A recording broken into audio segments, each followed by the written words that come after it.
조경장, 지금 보고 있어? 계속해서 전봇대와 그런 것들만 보이고 있어.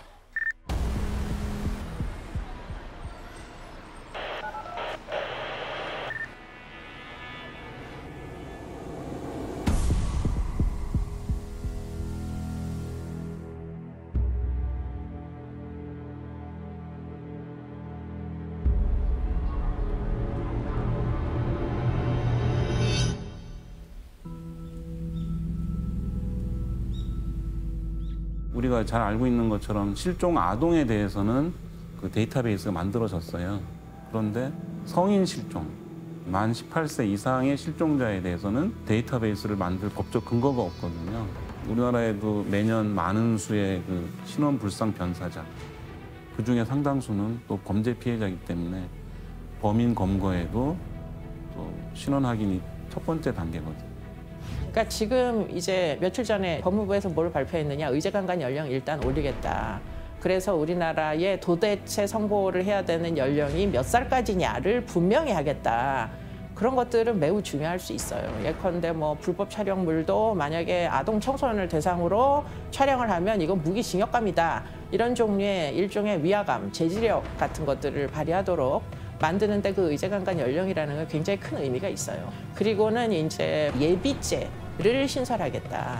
그러니까 이제 모의를 하는 것도 범죄가 되는 거예요. 뭐 예를 들자면 N번방에서 굉장히 많은 모의들이 일어났잖아요. 비밀방에서. 신종 범죄들을 제재하려면 지금 무슨 일이 정말 심각하게 일어나기 전에 예비죄를 이제 신설해가지고 뭐 여러 가지 예비적인 대화를 나눈 거 이걸 전부를 다 처벌하겠다는 거잖아요. 함부로 그런 대화를 나누기는 어려워지지 않겠느냐.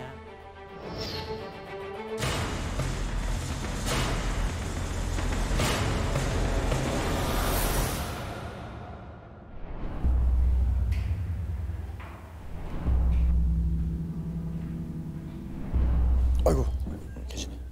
아유, 이거 저...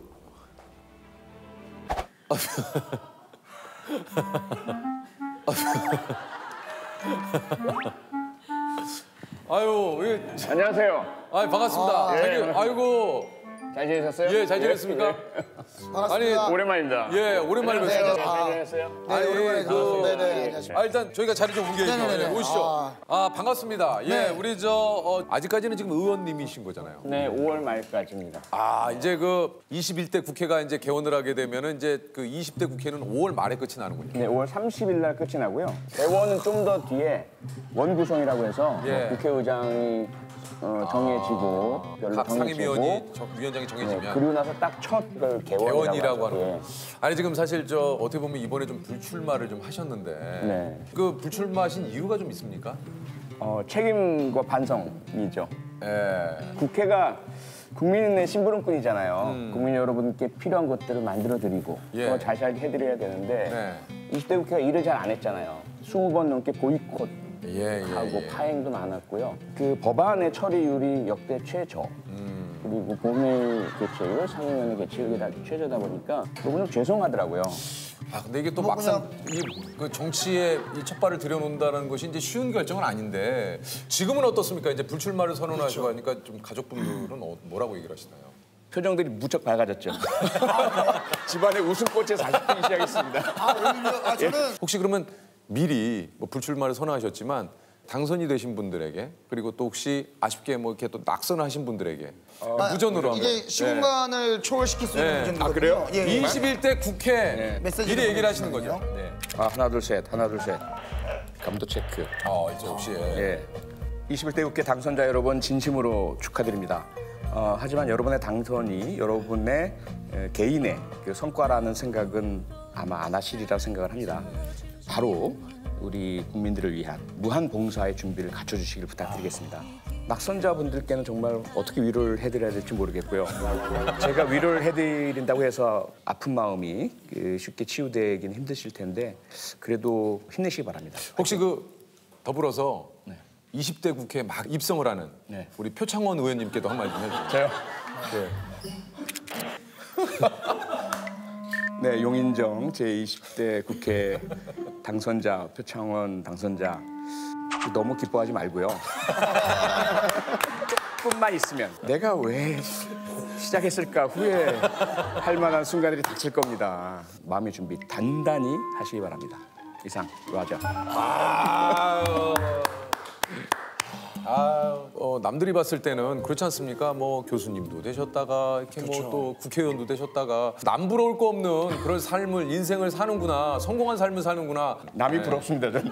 아 그래요? 네. 어떤 게 좀 그렇게 부럽던가요? 일단은 제가 제일 부러운 게 정치인 편하게 욕하는 그 입장이 제일 부러워요. 그렇죠. 그래서 빨리 제가 그만두고 막 이제 새로 21대 국회의원들 막 지금 겨루고 있어요. 일단 오늘 근데 저희가 이제 만나 뵈러 온 것은 그것이 알고 싶다면 진짜 빼놓을 수 없는 분이 바로 또 여기 계시는 우리 표창원 의원님, 교수님, 그렇지 않습니까? 몇 년도에 시작을 하신 거죠? 2000년이요. 2000년이요? 네, 20년 됐죠. 아 정말요? 네, 그것이 알고 싶다가 저를 방송에 데뷔 맞죠. 프로그램이죠. 만약 그 목표가 달성된다면 그 많은 것들은 다 정당화되고 합리화되고 목적 달성에 위한 어쩔 수 없는 필요학적인 과정들이었다라고.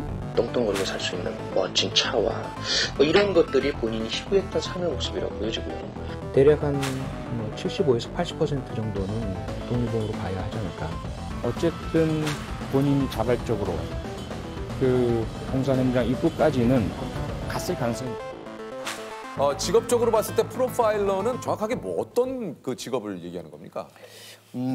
가장 쉽게 설명을 드리자면 프로필이라고 그러잖아요. 프로필. 어떤 사람의 이력, 나이, 경력. 이력, 경력 뭐 이런 특성들. 네네. 범죄 현장에서 우리가 알고 싶은 게 범인의 프로필이죠. 그것을 뽑아내는 사람이 프로파일러입니다. 그런데 만약에 지문이나 DNA로 이 사람이 누군지 확정됐다면 프로파일러 필요가 없죠. 그렇지 않은 현장에서 이 범죄 현장에 남겨진 특성들을 가지고 처음에 범죄 현장에 어떻게 접근을 했고 피해자를 어떻게 만났고 어떤 행동을 저질렀고 얼마나 머물렀고 그리고 증거 인멸을 위해서는 어떤 행동을 했고 이것들을 이제 그 흔적을 찾아서 그러면 이 사람은 어떤 특성을 가진 사람이다.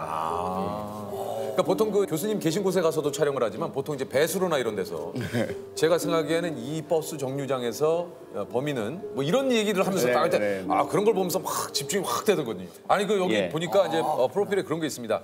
89년에 경찰대 행정학과를 졸업하시고 1990년 화성 연쇄살인 9차 사건 당시에 화성 지역 기동대 소대장으로 근무를 하셨다고 그래요?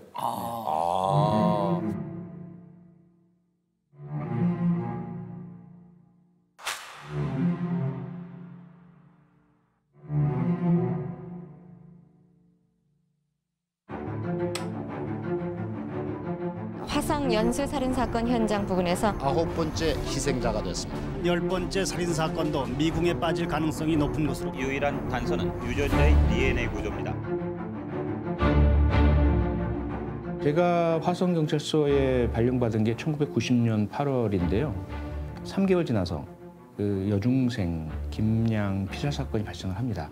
너무 큰 충격이었고 그 사건 현장에 저희가 이제 배치가 됐죠. 그러다 보니까 그 9차 사건의 이미지, 피해자의 모습, 상처, 현장 이런 것들은 영원히 저에게 남아있죠. 그 범죄자가 또 다른 범행을 일으킬 것이다라고 하는 것이 사실은 프로파일러로서의 두려움입니다. 정말 내가 이 범죄자를 왜 분석하지 못하고 있는가, 무엇이 모자르는가, 무력감을 느끼기도 하죠. 너무 많은 정보가 손실된 상태에서 분석을 했기 때문에 접근할 수 없는 한계가 좀 안타까움이 많이 있었죠. 그리고 이제 이게 2012년에 한 그 방송에서 표창 교수님이 그때 그 얘기를 하셨어요. 분명히 계속 범행을 저지를 수밖에 없는 상태에 도달했던 것으로 보이고요. 그것은 아마도 사망했거나 아니면 다른 범행으로 교도소에 수감돼서 장기간 복역 중에 있거나. 이걸 딱 예측. 이게 그대로 적중을 했습니다. 예. 이춘재. 당시 복역 중이었죠. 이거를 그 당시에도 뭔가 이 분석을 하시면서 확신을 좀 하신 건가요? 뭐 사실 그건 기본이고요. 프로파일링을 하면 왜 그런 생각을 하셨는 건지. 범행 주기가 점점 짧아지는 경향. 이런 것들은 그 스스로가 이 범죄적인 욕구와 충동이 대단히 강해져 있고 강하다는 것을 뜻해요. 그런데 어느 시점부터는 중단되었거든요. 그게 의미하는 바는 뭐냐면 그런 유형의 연쇄살인범은 결코 스스로 범행 중단을 못합니다. 그런데 동일범이 그러한 변형을 통해서 다른 범행을 저지른다는 신호가 잡히질 않는 거예요, 오랫동안. 그러면 이건 죽었거나 아니면 다른 범죄로 복역 중이다. 다른 범죄로 장기간 복역 중이거나 그 두 가지 중에 하나라는 거죠. 아니 이게 실제로 이렇게 들어맞았을 때 본인 진짜 어떠셨습니까? 저는 첫 보도를 보고 못 믿겠더라고요. 그 오랜 시간 동안 꼬투리도 못 잡았는데 갑자기 한순간에 범인이 나타나니까. 더 중요한 건 뭐냐면 1986년에 영국 레스터 대학에서 처음으로 DNA를 수사에 활용할 수 있는 기법을 발견을 합니다. 그게 80년대입니다. 80년대, 86년이에요. 근데 한국에서 화성 연쇄살인 사건이 86년부터 시작이 됐잖아요. 현장 DNA 증거를 확보를 하긴 했는데요. 그때 워낙에 초기였잖아요. 영화 살인의 추억에도 나오지만 우리에게는 DNA 검사하는 기기도 없었고 장비도 없었고 기법도 없었어요. 그래서 저는 그 현장 시료 보관이 안 돼 있다고 생각을 했거든요. 그런데 놀랍게도 그 현장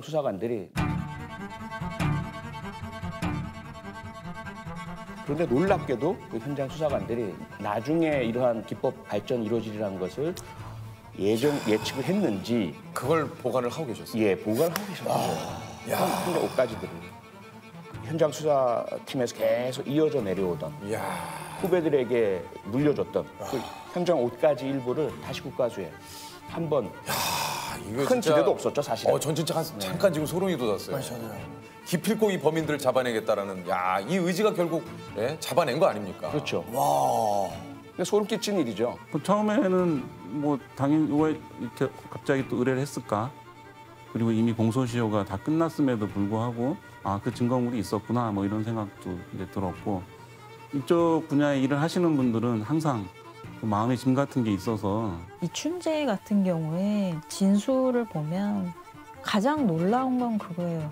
그 본인의 범죄에 대해서 정말 감정의 동요 없이 진술해요. 그래서 이게 사람이 어떻게 이게 가능한가 그런 생각도 많이 했어요. 프로파일러들이 무슨 일을 해야 되는지를 입증한 이제 샘플 케이스가 됐다 이렇게 보여요. 그야말로 굳이 자백하지 않아도 되는 사람을 이렇게 심리적인 설득을 통해 가지고 결국을 자백하기에 이른 개가를 결국은 프로파일러들이 보여줬다. 절대 미제 사건으로 덮이지 않는다. 시효가 끝난 사건도 끝까지 추적해서 결국은 진범을 잡아낸다. 큰 성과라고 생각해요. 그때 저는 뭐랄까 너무 그냥 그 감사함 있잖아요. 고마움, 감사함 이 감정이 그냥 압도를 했었어요. 이춘재가 잡힌다고 해서 모든 것들이 다 해소가 되는 건 아니죠, 당연히 아니지만 그나마 그 무거운 돌덩어리 같은 이 부채 의식이 그래도 조금은 이렇게 가벼워지는 그런 마음을 아마 다 같이 느꼈을 거예요.